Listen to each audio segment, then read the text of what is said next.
might have to let it drop.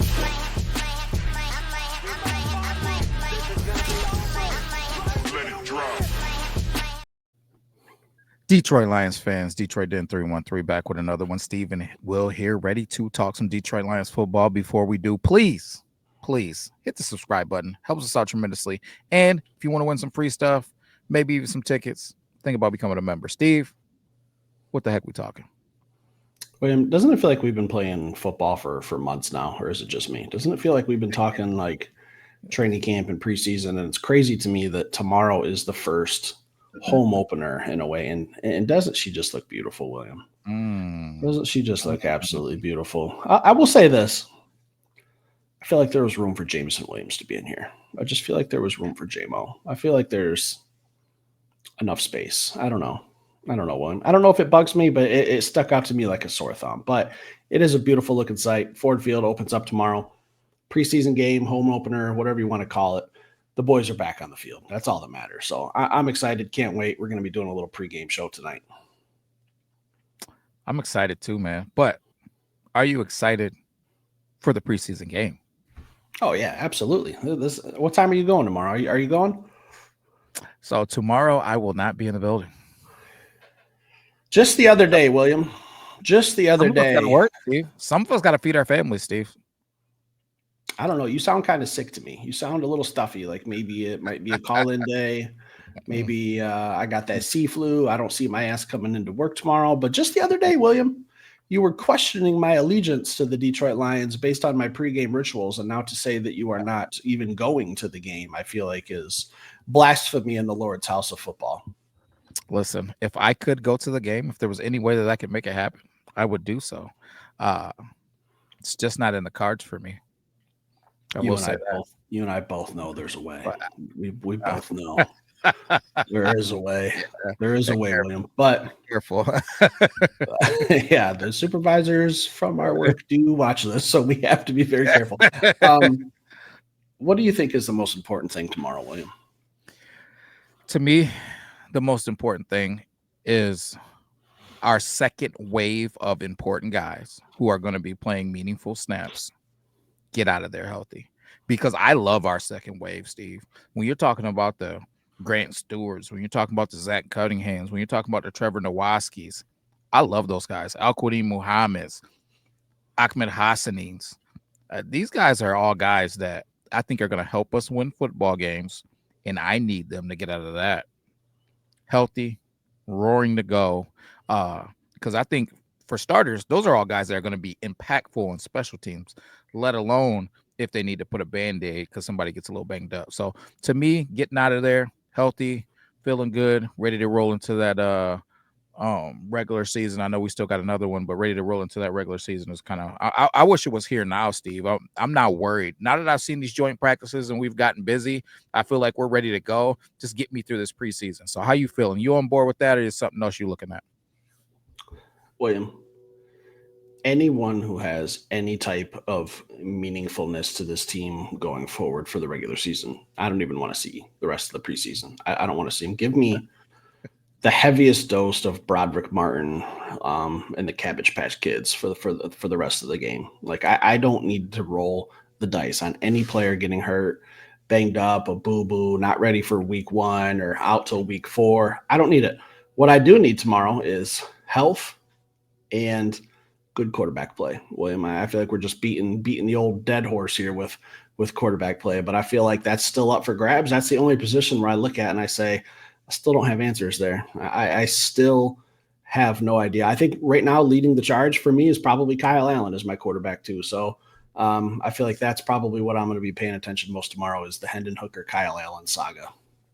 Yeah, I think you have to, but bottom line, I hope I don't see either one of them in the regular season. So, I mean, like, at the end of the day, I don't know. I'm having a hard time getting into that aspect of it. Now, there is, like, Broderick. Did Broderick, you mentioned Broderick. Did he start something last week? Are we going to see? Because he's going to have an opportunity. I guarantee we're going to try to get some guys out of there. You're not going to be seeing the big dog. So, did he start something last week to where he's going to get some momentum going and make a case for himself? But when you mentioned the quarterbacks, Steve, they weren't getting a lot of reps in those joint practices. Do you think that that's kind of the coaches putting out a message like, hey, you guys might just be here for the future, or might not be here for the future, because when this dust settles, maybe we're going to get somebody. Maybe those talks have already happened, because I don't see any other reason why you're not getting reps going into a game where you're probably going to get a whole lot of reps. That's possible. It's very, very likely. I also think that it's possible that Dan Campbell knows that the backup quarterback has probably the easiest job in the NFL when you know you have a starting quarterback without any controversy. So you're just pretty much a clipboard warrior with a front row seat to an NFL game every week. And yes, you have to be prepared throughout your meetings and practices all week and just in case. But when you have Jared Goff, and we all know he's going to be the starter, and same goes for all the teams with really, really good quarterbacks, like this guy's got the job. Like, I was watching Hard Knocks today. I was just so bored. I threw on Hard Knocks with the Buffalo Bills, and I was thinking this, like, it's got to be so nice to just be a backup quarterback behind Josh Allen and just know, hey, this guy's starting. I just got to be ready, like, just in case. Like, I don't really have to be like fully 1,000% committed. Like, I just have to know what I'm doing and be good enough to step in. And I think Jared Goff is like one slight little notch below that. But I don't know, Will. I don't know if it's because they're planning on bringing someone else in, or if they just know, hey, we're going forward. You guys are still going to get your half of football, but you still have to be ready. So that QB2 spot's still up for grabs. So I'm curious to see. I don't think he's mentioned like who's starting tomorrow. I would imagine it's Kyle Allen off the top of my head, but I don't think Brad's come out and say it yet, has he? I haven't seen him report who's starting, but Steve, I gotta imagine it's got to be Kyle Allen as well. I wouldn't be surprised if you saw Kyle Allen play 3 quarters. William, I'm ready to pluck a guy out of the stands with the first name Allen and throw him out there. I don't even care. Like, it's not important, but it is something to keep an eye on because it could be a situation for in the future. There is a player that I am excited to see. Who's that? Sione Vaki. Getting healthy. Yeah, I did mention it, and I hope he's playing. I don't know for sure if he is or he isn't, but I've been slandering his name with his foot speed. And while we were at practice, he returned a kick, and he looked like he had a little bit of burst to him. Now, he wasn't doing much. He was just catching punts and kind of going through the motions, and then he's with the trainer for a little bit. But he had a little bit of burst to him, Steve, a little bit more than I expected. So I'm interested to see if he's gotten bigger, stronger, and faster. Are we going to see a guy who's taken a leap forward? So I love to see him get some touches, man, in this game. Do you want to see any of the rookies play? Anyone other than Tate Ratledge, Tyleek Williams, or Tesla? Do you want to see any one of those 3 play? No, I want them to be wrapped in bubble wrap. Yeah, to stay in the locker room for all I care. Like, I don't even come out, wave to the fans, head back in. Like, that's all I need from you. I know Coach Campbell has his rule where he makes those guys get dressed, but get dressed, go through warm-ups lightly, and then stand on the sideline. Yeah, that's all I want to see. I don't need to see those guys, man. Now, I'm not sure where Dominic Lovett stands, but if he can make his way back, I'd love to see some more of him. But outside of that, no, I'm good. Hassanin, is he in the same category, or do you want to see him play? I would want to see him play, but I know he got a little bit banged up. So yeah, I don't need to see him play either. I think they found out everything that they need to know. Thus far, they know what he is, they know what he isn't, and he's not going to help his cause if he's banged up. So let him get healed up, man, and then let him do what he does, give you 100% effort. He's not there yet, but I think he's going to get there. So let's not do anything to set him back. Yeah, I'm asking because I'm trying to fill the void of, I feel like these jobs are slowly starting to be identified as to who's going to be doing what. And there's a couple up for grabs, and there's some depth positions up for grabs, but I feel like the last 2 games and maybe even further back to where, we kind of knew before the season even really started, like who was going to be doing what. Like, I'm at the point where I don't need to see Grant Stewart in preseason games. I know what his role is going to be. I'm at the point where I don't need to see Isaac Tesla playing. I know what his role is going to be. But guys like a Nate Lynn, a Mitchell Lagude, and Al Qadim Muhammad, those types of guys, like I'm okay with seeing. But I know that they still have jobs. And Nate Lynn, Agude, not 100% sure. I'm willing to bet my mortgage that they make the team, but I still feel like they're bubble players who could. But I think Nate Lynn last week was probably one of the more dominant players for the Detroit Lions. So I'm probably most excited to see him. I want to see Rock Yassin, but I'll put him in that category where I feel like he's got the job. I feel like he's either going to be playing outside corner, nickel, maybe even some safety if you need him. He's going to have a role regardless on this team. So if that's where we are and that's what Dan's seeing, I don't put your pads on, do your warm-ups, sit on the sidelines and drink your Gatorade all day. Like I feel like he's just locked in on his job, whatever that's going to be. And I don't need to see players in that category anymore. Yeah, I'm in the same boat, man. Avonte Maddox, like that whole second wave of guys. I don't need to see you. Maybe Ian Kennelly. You know, I wouldn't mind seeing him, but that second wave of guys that I know is going to come in and be impactful if we need them. Don't need to see them, man. And don't. I'm not knocking Ian Kennelly either.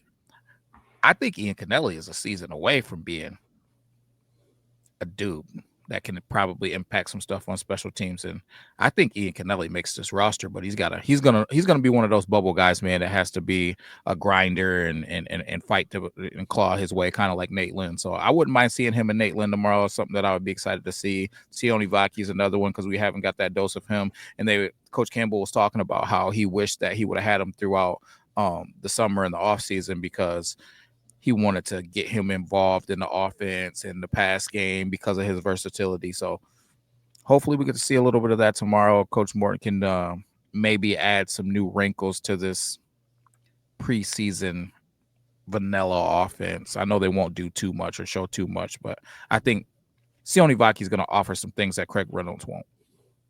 Yeah. What about offensively? Are you in the same boat? Like you feel like most guys have their jobs and where do you draw the line? Like for me, I feel like Dominic Lovett is kind of the guy I still need to see a little bit more of. I know he's listed as questionable. Don't know if he's going to play, but I'm looking at like guys like him, Jackson Meeks, Tom Kennedy, preseason Hall of Famer, Manu, like those types of guys who are still trying to find their role on this team and what they're going to be doing that's not fully defined yet. Like I think Isaac seen enough. I think he's going to be a potential starter for somewhere down the road.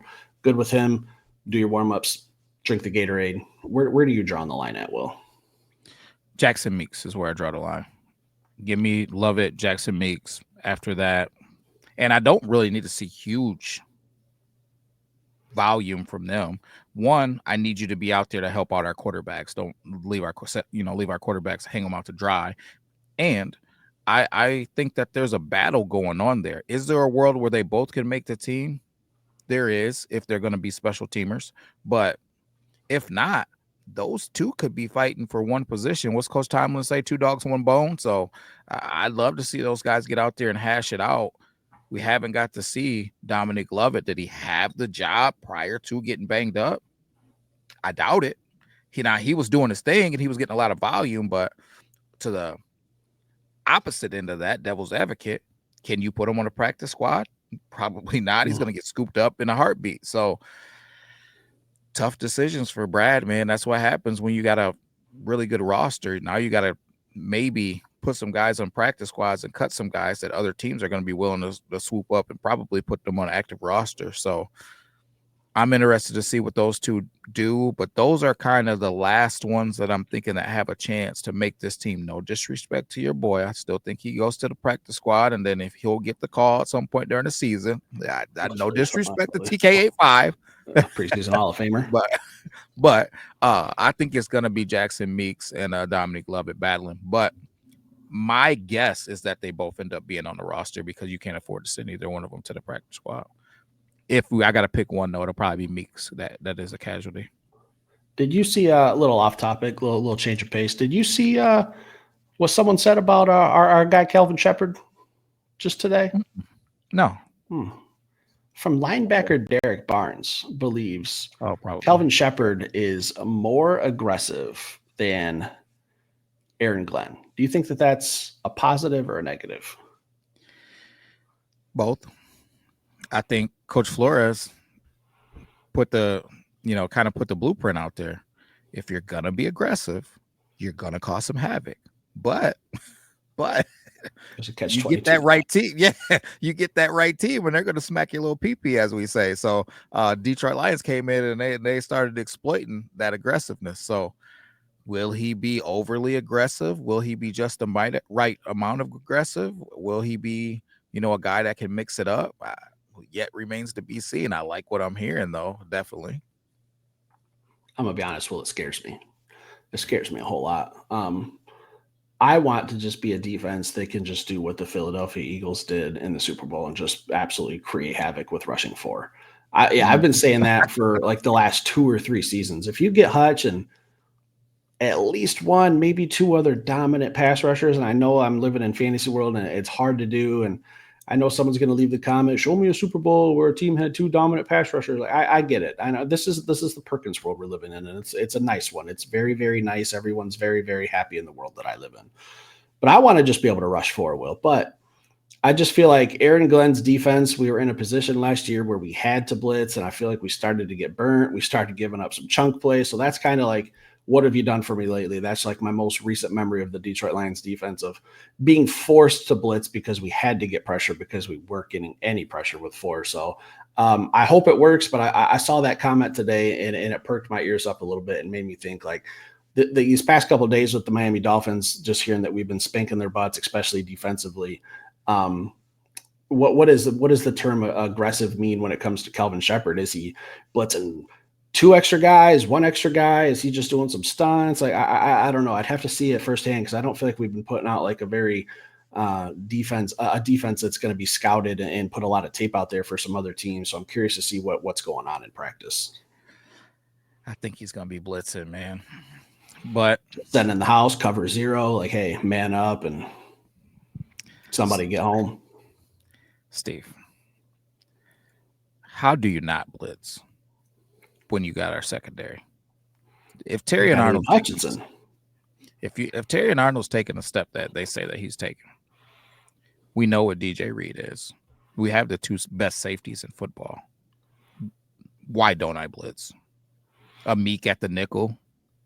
Why don't I blitz? I don't. I have no problems with it. With Rock back there, if somebody needs to just freshen up a little bit, Avonte Maddox, if somebody needs to freshen up a little bit,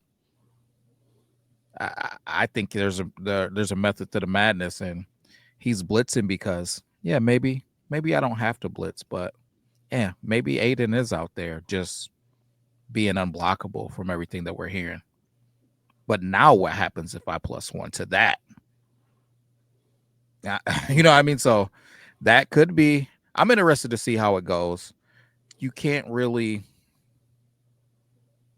get away from the 2 guys in the middle crushing the pocket and DJ Reader and Talik Williams from what we've seen so far.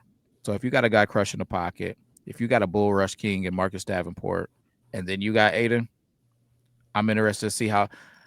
I'm going to watch so much film this year just watching how teams decide to deal with Aiden Hutchinson with our supporting cast. Jack Campbell is one of the biggest middle linebackers in the league. The league has kind of gotten away from these 250-pound, 6 foot. Well, it never was a 6'5" must be Mike situation, but they've gotten away from having these huge Mike linebackers that didn't have the versatility. He's a big dude to be coming downhill, blitzing. He's athletic too. He is. Yeah, that's what it's gonna be interesting, man. We have Derek Barnes coming back. Like, he's another athletic dude who can get after a quarterback. Yeah, Anzalone's still in the building. We've seen what Grant Stewart's been doing. I like Zach Cunningham. I like Trevor Nowaski. Steve, I'm trying not to get overly crazy, but I like our second team. I like our second team. I think our second team, if you're telling me I got to go out there with Trevor Nowaski, I got to go out there with Zach Cunningham, Grant Stewart, if you're telling me I'm going to put Rock Yasin out there, Avonte Maddox, if you're telling me I got to go with, who else we got up there? Amik out at corner. If I got to bump Brian Branch somewhere. Matchup nightmare. We just got a lot of players that can do an abundance of things. When you have a guy like Aiden Hutchinson, like, he can single-handedly wreck a game. Like, when I started hearing about the Miami Dolphins having, to get the refs involved, to have the referees not blow the play dead so they can get offensive snaps. Like I said, I've never heard of that in joint practices or any type of preseason stuff other than from your own team. So if he's really just an absolute unblockable monster, Will, like we could be talking, maybe you do like some type of 3-4 defense every now and then. Like, I don't know. Well, the options are endless. We could be rushing 3 and dropping 8 into coverage and still getting pressures. Like, it's fun to think about. I wouldn't put money on it, but if we're rushing 4 and we're dropping 7 into coverage, like I like those matchups and those numbers too. Well, I just want to see quarterbacks as uncomfortable as possible. I've been begging for this to happen for 3 years now.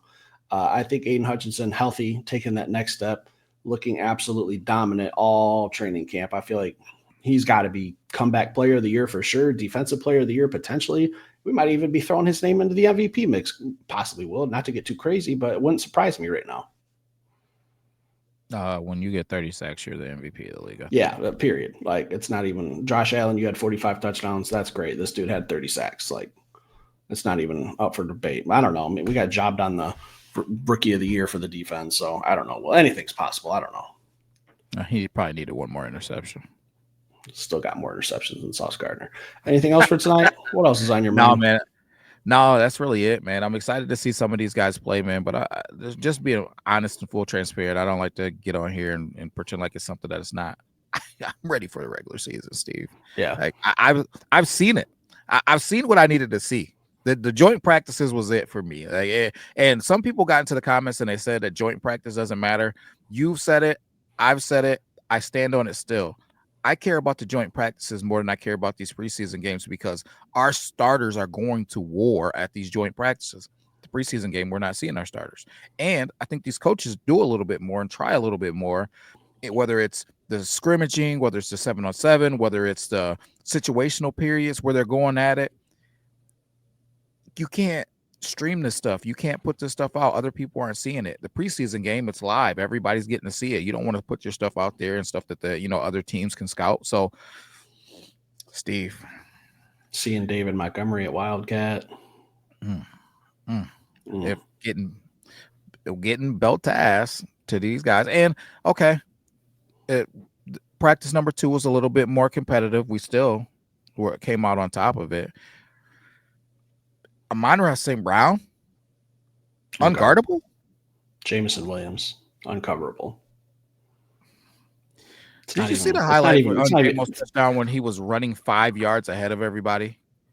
5? I feel like it was 15, but I'll say 5 if you want me to. It's just what I'm trying to do, Steve, is not overcook the grits here. But I'm very excited. Like what do you think was more impressive, that play or St. Brown just one arm and a ball on top of someone's head? Listen, I'm a J-Mo fan. I mean, it's easy to catch a ball when you're wide open, though. But that was some man stuff that Amon-Ra did. Yeah, like catching a baby. Yeah, I could throw my baby down the field. I know he's going to catch it with at least one hand. Like, that's how confident he was when he made that play. I think that one was more impressive. J-Mo, his speed is impressive. You get past a defense like that, I anticipate a touchdown. It's just pitch and catch. But both are exciting. They're both on our team. They both play offense for us. So I look forward to seeing that stuff in the regular season. There's one thing that I wonder, and I hate to come back to it, but it's just a thing that's floating around my mind. At the end of this preseason, what does this quarterback room look like? Does it look like Kyle Allen and somebody else? Does it look like Hendon Hooker and somebody else? Because I just don't know how you get rid of Kyle Allen if he does again what he did the week before. But Hendon his game time got cut short last week too. That's what I'm saying. So Hendon, he hasn't been getting much time at practice as of late. You think he's getting cut? Or do you want to save that for another day? I really don't know. I don't know. I just don't know for what reason you wouldn't get reps at practice. Other than maybe they're saying, listen, this is a project that's even further down the road than we thought. we're gonna let Kyle get the majority of the second reps, let Jared do his thing. I just don't know why you wouldn't. I think they said he threw one pass the That's other one too day. many. One too many. So Steve, I just I don't know. I'm just curious. I'm not saying it is, but I'm curious. Do we get through this preseason and the Hendon Hooker story is over, or will they keep kicking the can down the road because you can't put him on a practice squad? Somebody will get him, but at the same time, You think somebody would want him with how terrible he's played like the last 2-3 starts? I mean, he's got potential, but I mean, I don't think anyone's going to be beating down his door to get him into town. Off a practice squad, I think somebody would grab him. Now, do I think somebody would trade anything for him? No, I don't think that they would trade an 8th round pick for him. I'll give you this empty Jimmy John's cup for Hendon Hooker. I think this Jimmy John's cup has more value, if I'm being honest with you, Will. Does it have something to drink in it? Very, very light, like melted ice. I'll take the I'll say I do think another quarterback is in the room within 2 weeks. Don't know what the combination is going to look like. But right now I have a hard time cutting Kyle Allen, but I think he's had one bad game, one good game. So I need to see some consistency from him tomorrow, but he's been more consistent than Hendon Hooker. I think that's something a lot of people will agree on. So I don't know, Hendon, your time to shine is kind of coming to an end if you don't start doing something, because you don't get many opportunities. And if your practice reps are getting cut, I don't know. I guess tomorrow afternoon at 1 p.m. When we kick off, we'll see who's starting, and I'll anticipate that the other guy gets the start in the second half. And if that's not the case, then I think the writing might be on the wall. So I think we'll have more answers possibly tomorrow. Facts. Anything else for tonight? That's all I got, man. Looking forward to it. Stick around, hit that like button. We'll be back tomorrow with another show. Peace.